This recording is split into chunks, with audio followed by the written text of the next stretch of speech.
Hello दोस्तों, स्वागत है आप सभी का द स्टडी अड्डा पर और daily PCS GK and current affair with MCQs program में।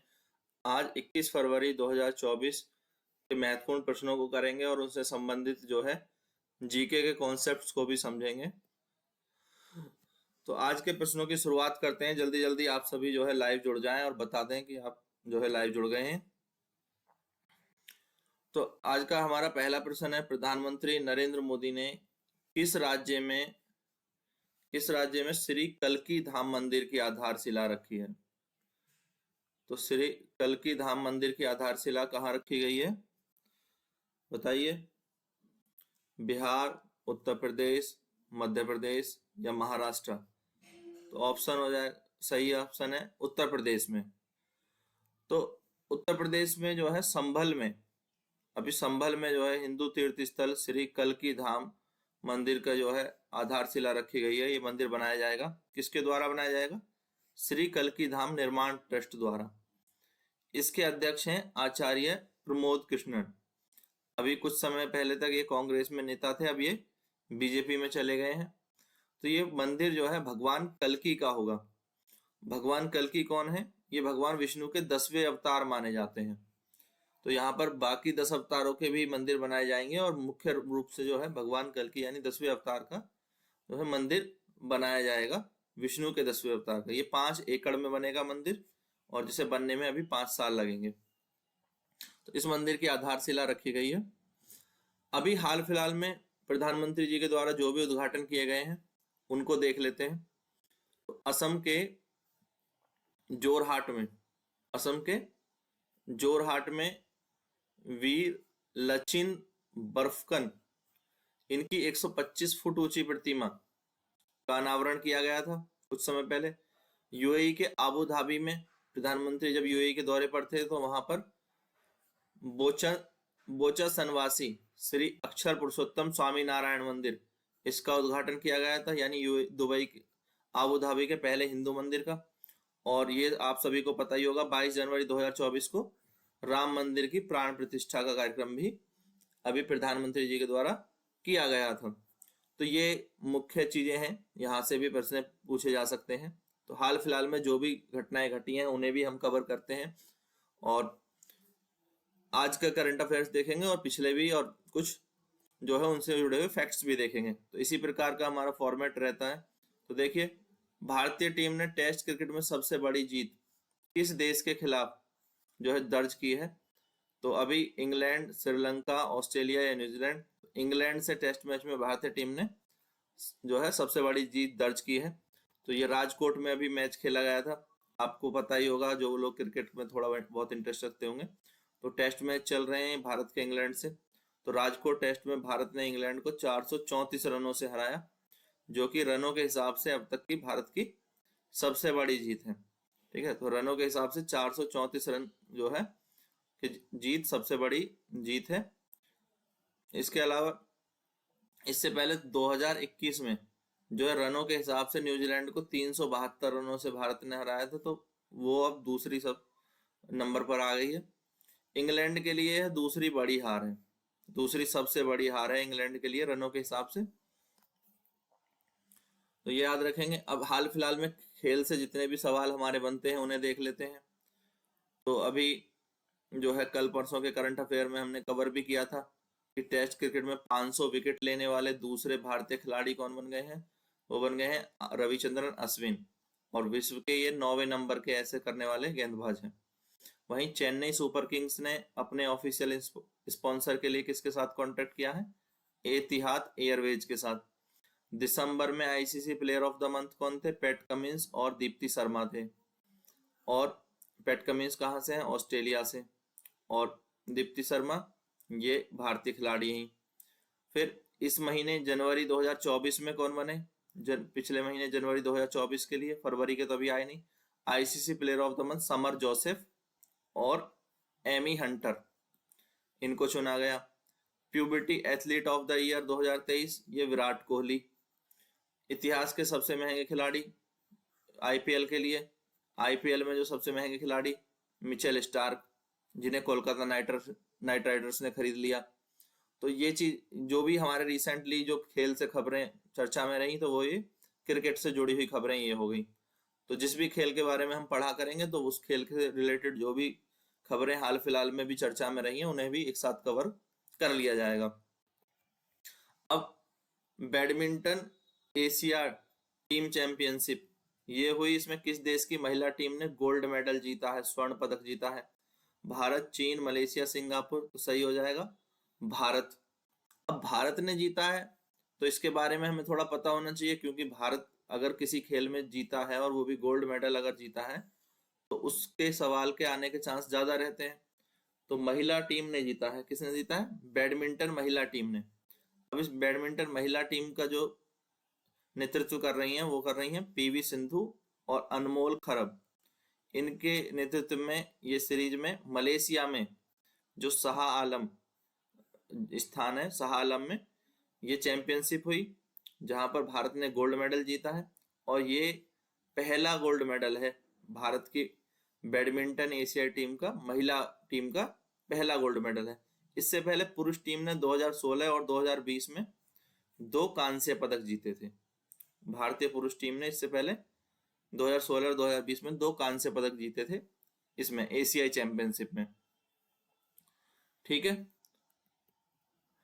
अगले प्रश्न पर चलते हैं। प्रसिद्ध जैन संत आचार्य विद्यासागर महाराज जी का निधन हो गया। हाल फिलहाल में चर्चा में थे, आप सभी ने पढ़ा भी होगा अखबारों में, ये खबरें थी। तो उनका जन्म कहाँ हुआ था ये आपको बताना है। तमिलनाडु, असम, हिमाचल प्रदेश या कर्नाटक? तो क्या इस प्रश्न का सही उत्तर होगा, यही बताइए। इस प्रश्न का सही उत्तर क्या होगा? तो इनका जन्म हुआ था कहाँ पर? कर्नाटक, कर्नाटक के बेलगाम जिले में। तो इस प्रश्न का सही उत्तर यही हो जाएगा, कर्नाटक। अब देख लेते हैं इनके बारे में, थोड़ा सा जान लेते हैं। काफी प्रसिद्ध संत रहे हैं दिगंबर जैन समुदाय के। तो इनका जन्म हुआ था 10 अक्टूबर 1946 में। बचपन का नाम था विद्याधर, कर्नाटक के बेलगांव जिले में। और इनका जन्म हुआ 22 वर्ष की आयु में इन्होंने आचार्य ज्ञान सागर जी से दीक्षा ली। और इन्होंने एक अपनी आत्मकथा भी लिखी है, और भी बहुत सारी रचनाएं लिखी हैं, पर उसमें आत्मकथा का नाम है आत्मा नवेशी। ये संस्कृत, प्राकृत और हिंदी, मराठी, कन्नड़ इन भाषाओं के विशेषज्ञ थे, कई भाषाओं का ज्ञान रखते थे। अब इन्होंने संलेखना विधि जो कि मानी जाती है जैन धर्म में, जो है अंतिम समय में जो है समाधि लगा लेना, जीते ही अंतिम समय को निकट आता था एक समाधि लगा लेना, जिससे प्राण त्याग देना कहते हैं। तो संलेखना विधि द्वारा अभी छत्तीसगढ़ के डोंगरगढ़ स्थित चंद्रगिरी में 3 दिन की कठोर तपस्या यानी कठोर उपवास करते हुए जो है अपने शरीर को छोड़ दिया। ये दिगंबर जैन साधु जो हैं उनमें जो है सबसे शीर्ष पर थे इस समय, और सबसे प्रसिद्ध संत थे। तो दिगंबर जैन साधुओं में सबसे प्रसिद्ध संत हैं। अब जैन धर्म की बात हुई है तो आज थोड़ा सा जैन धर्म के बारे में जान लेते हैं। शॉर्ट में हम जैन धर्म के बारे में जानते हैं। तो जैन धर्म में कुल तीर्थंकर कितने हुए? 24 हुए प्रारंभ में। जैन धर्म में प्रथम तीर्थंकर कौन थे? ऋषभदेव। 23वें थे भगवान पार्श्वनाथ। 24वें थे महावीर स्वामी। अब बहुत सारे सवाल जो है महावीर स्वामी जी को लेकर के पूछे जाते हैं हमारे एग्जामों में, तो थोड़ा सा उनका जीवन परिचय भी आज दोहरा लेते हैं। तो इनका जन्म हुआ था 599 में। कहाँ पर हुआ था? कुंडलग्राम में, ये बिहार के वैशाली में है। 72 वर्ष की आयु में 468 ईस्वी में, 468 ईसा पूर्व में इनका निधन हुआ पावापुरी में, ये भी बिहार में पड़ता है। पिता का नाम था सिद्धार्थ, माता का नाम था त्रिशला। बचपन में इनका नाम था वर्धमान। इनके विवाह यशोदा से हुआ, जिनसे इन्हें एक पुत्री हुई जिसका नाम था प्रियदर्शनी। प्रियदर्शनी की जो विवाह होता है वो होता है इनके दामाद जमाली से। जमाली ही इनके प्रथम शिष्य भी बनते हैं, ये सभी आपने पढ़ाई है। और ये 42 वर्ष की आयु में इन्हें ज्ञान की प्राप्ति हुई जब ये ऋजुपालिका नदी के तट पर जो है जंबिका ग्राम में एक साल के वृक्ष के नीचे इन्होंने बैठ करके कठोर तपस्या की, और वहां से इन्हें सच्चा ज्ञान जिसे केवल्य यानी ज्ञान की प्राप्ति हुई। और ज्ञान की प्राप्ति को जैन धर्म में क्या कहा जाता है? केवल्य की प्राप्ति हुई। तो इनका प्रथम शिष्य कौन था? जमाली था, दामाद भी जमाली था, उसी को उन्होंने अपना पहला उपदेश दिया। तो पहला उपदेश कहाँ पर दिया? राजगृह के समीप विपलांचल पहाड़ियों पर। यहाँ पर एक वाराकर नदी है। कौन सी नदी है? वाराकर नदी।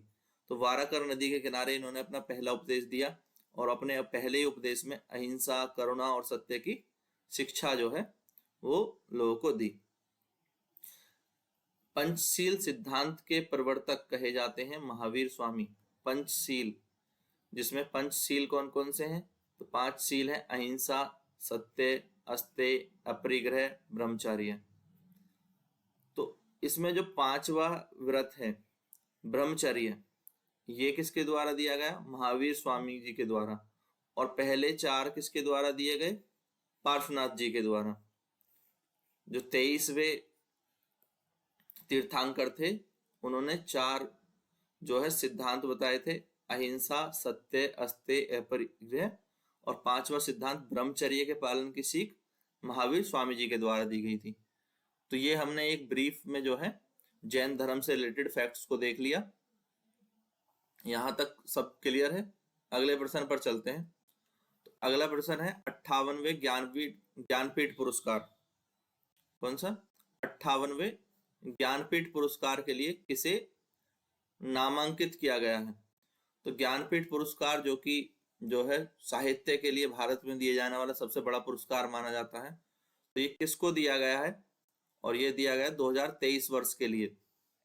ये भी आपको याद रखना चाहिए। तो सन 2023 के लिए किसे दिया गया है? ए गुलजार जगत गुरु रामभद्राचार्य, बी ऑप्शन है जगत गुरु रामभद्राचार्य, और सी अमिताभ चौधरी, और डी ए और बी दोनों। तो यह पुरस्कार इस वर्ष ए और बी दोनों यानी गुलजार और जगत गुरु रामभद्राचार्य दोनों को दिया गया है। तो ज्ञानपीठ पुरस्कार उर्दू कवि गुलजार और संस्कृत के विद्वान जगत गुरु रामभद्राचार्य को दिया गया है। इनके बारे में अगर हम देखें तो गुलजार ने फिल्मों में बहुत सारे गीत लिखे हैं। ये उर्दू कवि हैं, जिनमें इनका एक प्रसिद्ध गीत जय हो, आप सभी ने सुना होगा। जय हो फिल्म स्लमडॉग मिलियनेयर में ये गीत था। इसके लिए इन्हें ऑस्कर भी मिला था सन 2009 में, और 2010 में इसके लिए ग्रैमी भी मिला था। इनका असली नाम संपूर्ण सिंह कालरा है। किनका? ये गुलजार जी का। इनका असली नाम संपूर्ण सिंह कालरा है। और गुरु रामभद्राचार्य जी, इन्होंने संस्कृत में अनेक ग्रंथ लिखे हैं, संस्कृत भाषा के प्रकांड पंडित हैं। हाल राम मंदिर केस में इनके डिबेट के लिए पूरे देश भर में जो इन्होंने सुप्रीम कोर्ट के अंदर दलीलें रखी, जिससे कि जो है ये केस का फैसला हो सका। तो राम मंदिर केस में इनके द्वारा दलीलें रखी गई थी, और संस्कृत के प्रकांड पंडित हैं। संस्कृत के ग्रंथों से इन्होंने सुप्रीम कोर्ट के सामने साक्ष्य रखे थे। तो उन्हीं साक्ष्यों के कारण जो है वो सुप्रीम कोर्ट ये फैसला कर पाया कि ये स्थान जो है वो भगवान राम से संबंधित है और यहाँ पर मंदिर बनाया जाना चाहिए। तो इतने ज्ञानी व्यक्ति हैं। अब इनको जो है क्या दिया जा रहा है? ज्ञानपीठ पुरस्कार। तो ये तो आपको जरूर याद रखना चाहिए। वैसे इनके बारे में जाने तो चित्रकूट में जो तुलसी पीठ है, तुलसी पीठ के संस्थापक हैं रामभद्राचार्य जी। ज्ञानपीठ पुरस्कार के बारे में जान लेते हैं। ज्ञानपीठ पुरस्कार क्या है? तो आज का फैक्ट हमारा ये भी रहेगा ज्ञानपीठ पुरस्कार। तो ज्ञानपीठ पुरस्कार भारत का सर्वोच्च साहित्य पुरस्कार है। इसमें किसके द्वारा दिया जाता है? भारतीय ज्ञानपीठ न्यास के द्वारा। क्या मिलता है? 11 लाख रुपए की राशि मिलती है, और ये प्रशस्ति पत्र मिलता है, और ये कांस्य की प्रतिमा, वाग देवी की कांस्य की प्रतिमा दी जाती है। तो ये 3 चीजें मिलती हैं: 11 लाख रुपए, एक प्रशस्ति पत्र, और वाग देवी की कांस्य की प्रतिमा ये प्रदान की जाती है ज्ञानपीठ पुरस्कार में। पहली बार किसको मिला था? जी शंकर कुरूप को। किसको? जी शंकर कुरूप को। ये मलयालम भाषा के कवि हैं। तो 1965 से ही इस पुरस्कार की शुरुआत हुई है। कब से हुई है? 1965 से। तो पहली बार मलयालम भाषा के योगदान के लिए दिया गया था जी शंकर कुरूप को। उनकी रचना किसको? कोडक्कू कुझल, कोडक्कू कुझल को। ठीक है, तो ज्ञानपीठ पुरस्कार के बारे में याद रहेगा, अक्सर एग्जाम में पूछा जाता है ज्ञानपीठ पुरस्कार के। और इस साल के किसको मिले हैं? इस साल 2023 के लिए दिए गए गुलजार और गुरु रामभद्राचार्य।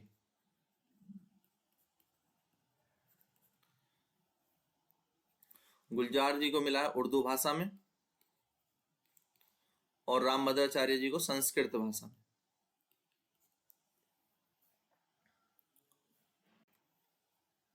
नेक्स्ट देखिए पीएम विश्वकर्मा योजना। तो ये पीएम विश्वकर्मा योजना किस मंत्रालय द्वारा शुरू की गई है, ये आपको बताना है। कृषि मंत्रालय, ग्रामीण विकास मंत्रालय, सूक्ष्म लघु मध्यम उद्यम मंत्रालय या ग्रामीण विकास एवं पंचायती राज मंत्रालय। तो हाल ही में पीएम विश्वकर्मा योजना शुरू की गई। अब इसको शुरू किसने किया है? सूक्ष्म लघु और मध्यम उद्यम मंत्रालय यानी MSME, medium small micro small medium enterprises. MSME की फुल फॉर्म होती है माइक्रो स्मॉल मीडियम एंटरप्राइजेस। तो इस मंत्रालय द्वारा जो है ये शुरू की गई है। ये पूरी तरह से जो है क्या है, सेंट्रली स्पॉन्सर्ड स्कीम है, यानी केंद्रीय क्षेत्रक योजना है। यानी इसमें पूरा पैसा जो है वो किसके द्वारा दिया जाएगा? केंद्र सरकार के द्वारा दिया जाएगा। किसके लिए योजना है? कामगारों के लिए, मजदूरों के लिए जो किसी चीज में कुशल हैं।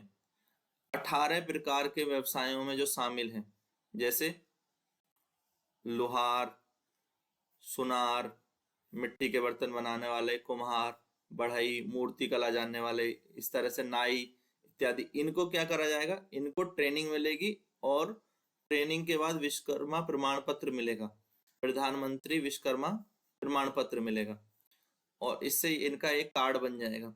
अब जिसका ये कार्ड बनेगा, ट्रेनिंग जितने दिन होगी, 4 दिन, 5 दिन, 10 दिन, 15 दिन, ट्रेनिंग में प्रतिदिन के हिसाब से 500 रुपए पर डे स्टाइफंड भी मिलेगा। 500 रुपए पर डे की व्यवस्था की गई स्टाइफंड की, कि अगर कोई ट्रेनिंग लेता है तो उसे जो है ट्रेनिंग लेने के 500 रुपए पर डे भी दिए जाएंगे और उसे सामान खरीदने के लिए, जो भी चीज की ट्रेनिंग दी जाएगी उसके लिए जो उपकरण चाहिए उस काम को करने के लिए, वो खरीदने के लिए भी 15,000 रुपए दिए जाएंगे इस योजना के तहत। और 5% के ब्याज पर 1 लाख रुपए पहली किस्त मिलेगी, चुका देने पर 2 लाख रुपए और कम ब्याज पर दी जाएगी दूसरी किस्त 2 लाख रुपए तक की। यानी इस तरह से अगर 2 साल में देखा जाए तो 3 लाख रुपए तक का सस्ता लोन भी दिया जाएगा। और ये योजना 5 साल के लिए है, 2027-28 तक 5 साल के लिए है, जिसमें इस साल इसका बजट 13,000 करोड़ रुपए अलॉट किया गया है और इसमें 18 व्यवसाय शामिल है। तो आपको इससे और भी प्रश्न बन सकते हैं, इसलिए हमने इसको डिटेल में कवर कर लिया है।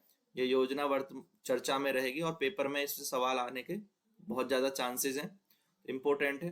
कितने व्यवसाय शामिल हैं? 18 व्यवसाय शामिल है। कब लॉन्च हुई? 17 सितंबर 2023 को। 17 सितंबर को ही क्या होता है? प्रधानमंत्री जी का जन्मदिन होता है, तो ऐसे याद कर लो 17 सितंबर 2023 को लॉन्च हुई, घोषणा करी गई थी प्रधानमंत्री जी के द्वारा। और एमएसएमई डिपार्टमेंट के अंदर ये योजना आएगी, एमएसएमई के अंदर। इसमें जो है कामगारों को प्रशिक्षण भी दिया जाएगा और ब्याज भी दिया जाएगा, ब्याज कम ब्याज पर लोन भी दिया जाएगा। ट्रेनिंग में 500 रुपए पर डे मिलेंगे अगर जितने दिन ट्रेनिंग चलेगी, और 15,000 रुपए उपकरण खरीद के लिए दिए जाएंगे। ये सब फैक्ट आपको याद रखने हैं। तो ये पीएम विश्वकर्मा योजना के बारे में हो गया। अगला देखें, उपग्रह इनसेट 3DS। उपग्रह इनसेट 3DS जो अभी हाल ही में लॉन्च किया गया है, इसका क्या उद्देश्य है? तो संचार उद्देश्य है, या पृथ्वी अवलोकन, या मौसम संबंधी अवलोकन, या अंतरराष्ट्रीय अन्वेषण। तो सही उत्तर हो जाएगा मौसम संबंधी अवलोकन। तो इसके बारे में जान लेते हैं। तो ये जो इनसेट लॉन्च किया गया 3DS, इनसेट 3DS, इसको लॉन्च किससे किया गया? GSLV F-14 द्वारा आंध्र प्रदेश के श्रीहरिकोटा से। श्रीहरिकोटा से इसको लॉन्च किया गया, जहां पर कौन सा केंद्र स्थित है? सतीश धवन अंतरिक्ष केंद्र। तो इससे लॉन्चिंग हुई। इससे पहले इसरो ने जो है PSLV C58 से एक्सपोसैट को लॉन्च किया था 1 जनवरी 2024 को। अभी ये किसके काम के लिए है? मौसम के अवलोकन के लिए है। इससे पहले मौसम के अवलोकन जो करते हैं वो इनसेट 3D जो कि 2013 में लॉन्च हुआ था, वो भी मौसम संबंधी अवलोकन करता है हमारे देश में। और एक है इनसेट 3DR, ये 2016 में लॉन्च हुआ था। तो ये दोनों अभी सेवा दे रहे हैं, पर इनके साथ साथ अब 3DS भी जो है मौसम संबंधी अवलोकन के लिए अपनी सेवाएं देगा। तो इनसेट 3DS मौसम संबंधी अवलोकन के लिए लॉन्च किया गया है। और रिसेंटली एक्सपोसैट को भी लॉन्च किया गया था 1 जनवरी को, तो ये भी आप याद रखेंगे। क्लियर है? चलो अगले प्रश्न को देखते हैं। तो ये प्रश्न जो है पिछले प्रश्न से जुड़ा हुआ है। फिल्म स्लमडॉग मिलेनियर के लिए किस गीत को गुलजार की जो है अंतरराष्ट्रीय प्रशंसा में योगदान दिया? इस गाने को गा करके गुलजार जो है इंटरनेशनली फेमस हो गए थे। अभी हाल ही में मैंने उत्तर भी बता दिया था पीछे, जब इनके बारे में अभी डिस्कस कर रहा था मैं। तो आपको पता ही जय हो के लिए इन्हें 2009 में ऑस्कर मिला। स्लमडॉग मिलेनियर में जय हो गाना था, जिसे गाया था AR रहमान के द्वारा। AR रहमान ने गाया था। और 2010 में इसी गाने को ग्रैमी भी मिला, ग्रैमी अवार्ड। तो यहाँ ऑस्कर मिला 2009 में और यहाँ ग्रैमी 2010 में। तो अंतरराष्ट्रीय पहचान बनी इसकी, गुलजार जी की। और AR रहमान ने ये गीत गाया था। इनके अन्य प्रसिद्ध गानों में माचिस फिल्म के गाने काफी फेमस रहे, ओमकारा, दिल से फिल्म के गाने, गुरु के गाने। तो काफी सारे गाने इन्होंने लिखे हैं भारतीय सिनेमा के लिए, जो काफी प्रसिद्ध रहे हैं। देखें अगले प्रश्न को। Society of Indian automobiles manufacture के अनुसार अक्टूबर और दिसंबर 2023 के क्वार्टर में किस राज्य में सबसे अधिक वाहन बिक्री दर्ज की गई है? उत्तर प्रदेश, गुजरात, राजस्थान या महाराष्ट्र? तो सबसे ज्यादा वाहन किस राज्य में बिके पिछले क्वार्टर में, अक्टूबर से दिसंबर 2023 के क्वार्टर में? तो ये यूपी में। तो कितने वाहन यूपी में बिके इस समय में, जो यातायात के लिए या दुपहिया, 4 पहिया, मालवाहक सभी को मिलाकर के 8,22,472, जो कि पूरे देश में सर्वाधिक है। उत्तर प्रदेश में, दूसरे नंबर पर महाराष्ट्र, तीसरे पर गुजरात, चौथे पर तमिलनाडु। तो ये रहा फैक्ट। तो ये फैक्ट आपको याद रखना है, एग्जाम्स के लिए बहुत इंपॉर्टेंट होते हैं इस तरह के फैक्ट। अगले प्रश्न पर बढ़ते हैं। तो अभी बीई द्वारा ऊर्जा दक्षता ब्यूरो ऑफ एनर्जी इफिशिएंसी, इसके द्वारा आंकड़े जारी किए गए, जिसमें सार्वजनिक इलेक्ट्रॉनिक वाहन चार्जिंग स्टेशन सबसे ज्यादा किस राज्य में है? इलेक्ट्रॉनिक ईवी जो व्हीकल है, ईवी व्हीकल के चार्जिंग स्टेशन। तो ये चार्जिंग स्टेशन सर्वाधिक कहां पर है, ये आपको बताना है। और कितने हैं उस राज्य में जिसमें सर्वाधिक है? 5,059 हैं। तो ऑप्शन है उत्तर प्रदेश, गुजरात, कर्नाटक या महाराष्ट्र। तो सबसे ज्यादा ईवी जो है, ईवी चार्जिंग स्टेशन कर्नाटक में है, और ये अभी कर्नाटक नंबर 1 पे है इसमें। वहीं अगर हम बात करें बीई द्वारा जो हाल ही में आंकड़े जारी किए गए, उनको अगर विस्तार से देखें तो ब्यूरो ऑफ एनर्जी इफिशिएंसी के अनुसार, जो कि किसके अंदर आता है? केंद्रीय ऊर्जा मंत्रालय के अंतर्गत। तो कर्नाटक में 5,059 जो चार्जिंग स्टेशन है, जिसमें 85% बेंगलोर सिटी और बेंगलोर शहरी जिले में ही है। यानी 4,281 तो कहाँ है? बेंगलोर में ही है। सबसे ज्यादा जो है चार्जिंग स्टेशन यहीं पर हैं। और 2017 में कर्नाटक पहला भारत का ऐसा राज्य था जिसने इलेक्ट्रॉनिक वाहन नीति, ईवी के लिए एक नीति बनाई थी। सबसे पहले देश में सबसे पहले ईवी के लिए नीति बनाने वाला पहला राज्य था कर्नाटक। महाराष्ट्र में 3,079 जो है चार्जिंग स्टेशन है। दिल्ली में 1,186 है। केरल में 958 है। तमिलनाडु में 643 है। उत्तर प्रदेश में 583 है। और फिर राजस्थान में 500 है।